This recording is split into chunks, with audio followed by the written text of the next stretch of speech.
I was born an idiot, but I'm cleverer than people think.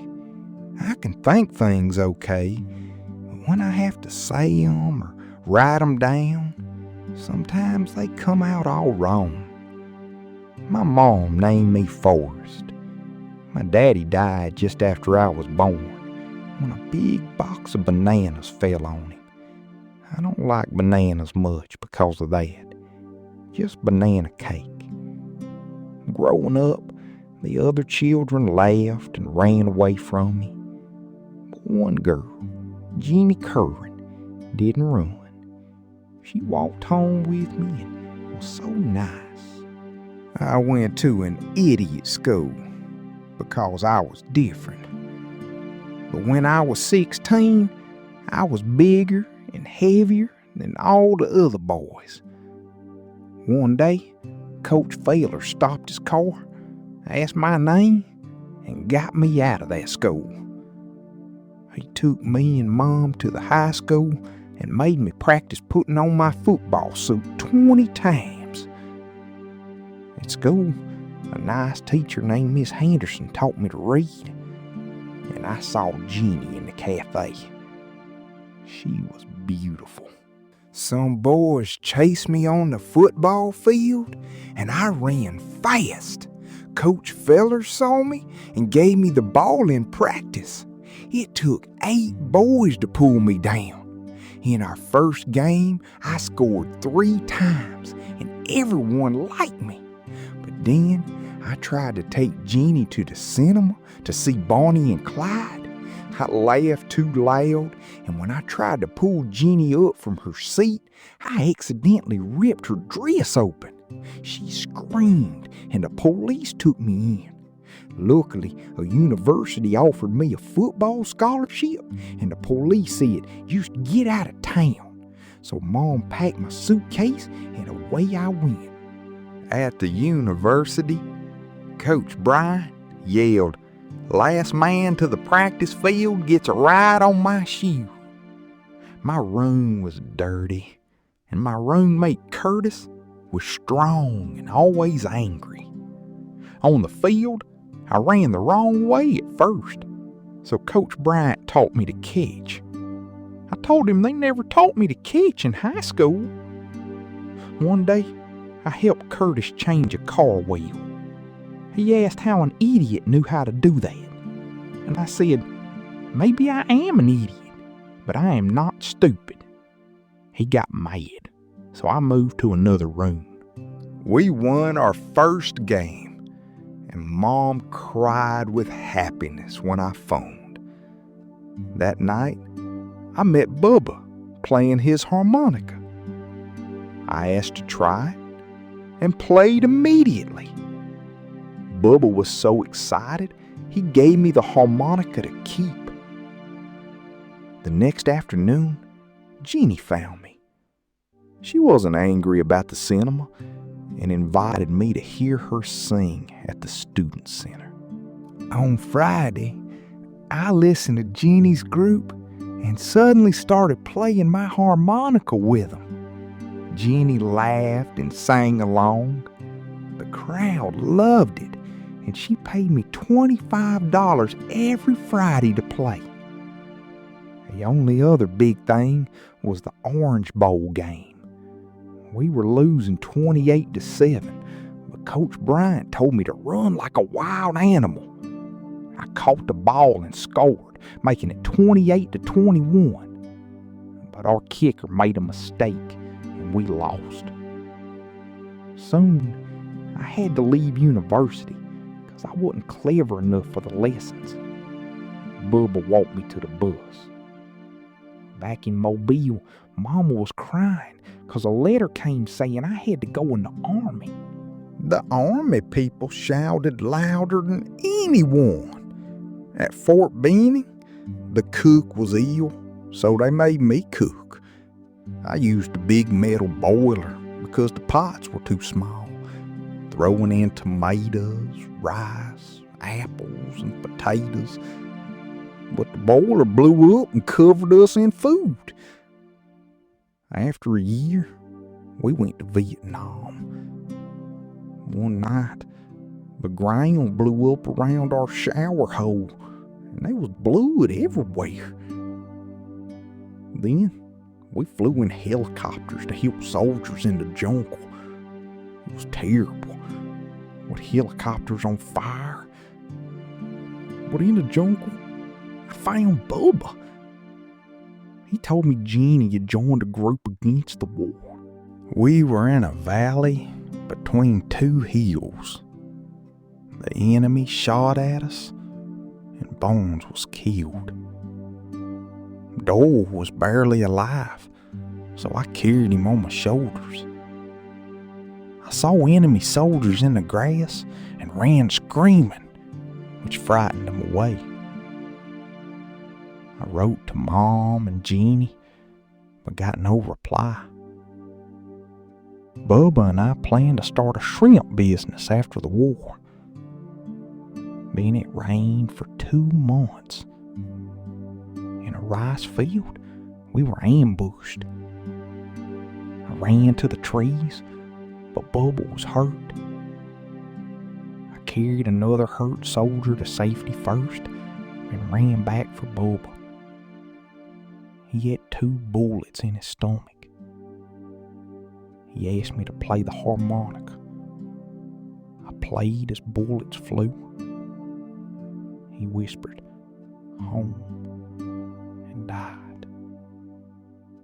Sometime during the firefight, I was shot in the leg and sent to the hospital in Da Nang.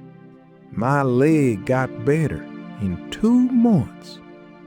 At the fish market, I met Mr. Chi, who showed me how to catch shrimps with a net. Then Colonel Gooch took me back to America to get a medal from the president. But at San Francisco Airport, a crowd threw a tomato at the colonel. So I ran and locked myself in a toilet for an hour. In Washington, we went to the White House. The president gave me the medal, but my stomach growled. So we went inside to eat breakfast and watch TV together. In the garden, the president showed me his stomach scar and asked where I was hurt. I pulled down my trousers, turned around, and showed him. The next day, my bare backside was on the front page. Colonel Gooch screamed, "Gump, you idiot!" But I just tried to do the right thing. I left the army early and went to Boston because Jenny was singing with the Broken Eggs at the Hodaddy Club. I waited 5 hours, then played my harmonica out back. The door opened and there was Jenny. She took me to her flat, where she lived with her boyfriend Rudolph, a student, who sat on the floor with his eyes closed. I stayed and played harmonica in her band, but when Rudolph walked out on her, she started crying. I put my arm round her and we made love. She asked where I'd been all this time. Well, that was my happiest time. But it ended when a girl kissed me outside the club. Jenny saw us, got angry, and threw me out.